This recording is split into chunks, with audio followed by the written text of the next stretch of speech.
Sunday morning in Britain, the day of rest, the day of worship. And what's the religion of this age? What are they worshipping almost anywhere you look? The car.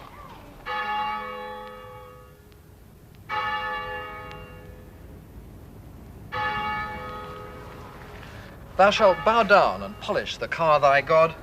Thou shalt worship the car thy God with all thine heart and with all thy might. 11 million of us now own cars. 11 million of us have these temples on wheels. 11 million of us find that this is an indispensable part of modern life. But how many of us have any idea what it costs to be a car owner? I reckon about £5.10 a week. £4 to £5 a week. Oh, well, £5 a week. About £3. Well, they mostly reckon it costs them £3 to £5 a week. But are they right?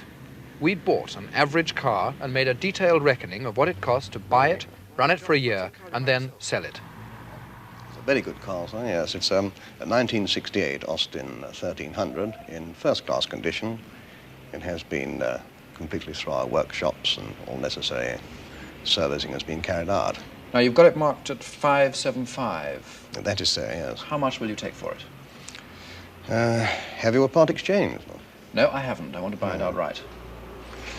Well, I think I would be prepared to make a reduction of £10 to you. Oh, you can go a bit further than that, surely.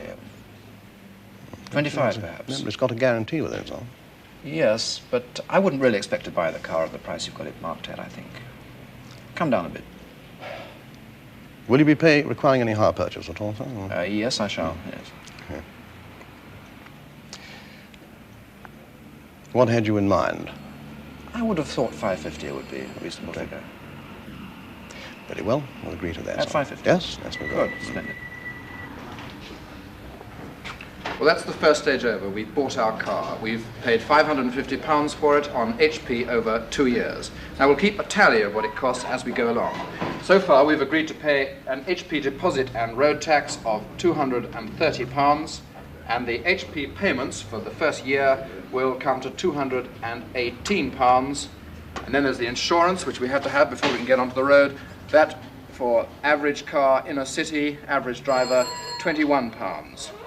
Now, we've got rid of all that lot. Let's see what it's actually going to cost us to keep the car on the road.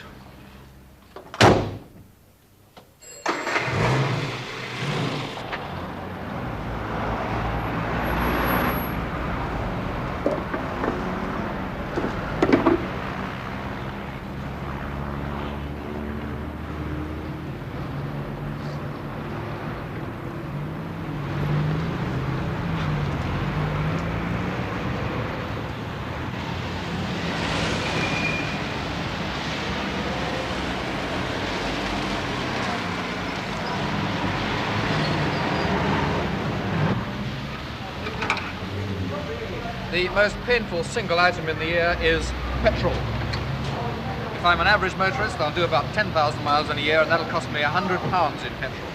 So that's petrol for 1 year, £100. Well, it had to happen. Sooner or later, every motorist runs into repair bills. And of course, there's routine servicing and maintenance as well. Rising labor costs, SET, it's an expensive business.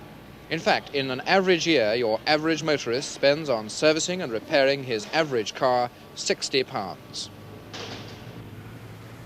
Of course, there is one way to save on servicing and repairs, and that's to do it yourself. It's not my idea of fun, though. But a lot of motorists are doing it themselves. They're probably being forced to by soaring costs. And as the motorists grovel in the grease under the cars, the people who are laughing are the men who publish the do-it-yourself car magazines, because their sales have rocketed and they're now well over 500,000 a month. Once you've got the car back on the road, you start wearing down your tyres. A set of tyres should last 20,000 miles, that's about 2 years, and they cost £20 to replace. So in 1 year, the average motorist will spend on tyres £10. Then there's one more item, parking and garaging. The AA say that costs the average motorist £50 a year. Well, that's about all that the Chancellor and the garage men can expect to get out of the motorist in a year. So all that remains now is to see what happens when we come back to sell the car. Let's imagine we've been running this one for a year now and see how much it's depreciated. Well, I've looked round the car, and £400 is the price we will offer for you for the car, sir. £400? Yes, only £400. I was hoping for 425. Do you think you could stretch to that a bit? No. The reason being there's a little bit of damage on the back of the car. The mileage is fairly high. We must put the car into retail condition to sell it again. This does cost a few pounds, and I think £400 is the only price. This is the figure we could go to. 400. This is it. So it's depreciated by £150 yes, in sir. a year? Yes, £150. Well, there we are. We've lost £150 in a year on depreciation. Now let's see what the total damage is for a year. We've just been paid £400 for the car, but we still owe 200 of that to the HP company, so we can take 200 off this total. That gives 248. Add to that the running costs of 241, and we get a total of £489 for the year, and that amounts to not far short of £10 for every week of the year to run this car. 10? Well, I'd sell it. Well, you wouldn't think that much, would you? You could buy a house for less, couldn't you? I never thought it cost £10 a week. I'd be surprised, but quite believable. £10 a week, it's a lot of money, isn't it? And how does it compare with other expenses in your life? A bit high, little high, yes. You've got a mortgage on a house? Yep, How much a week does that cost you? about £7.10. So you're spending more on your car than on your house? According to you, yes. What do you think about that? Prefer not to. What do you think about the high cost of motoring? Oh, I couldn't care less. Life's too short.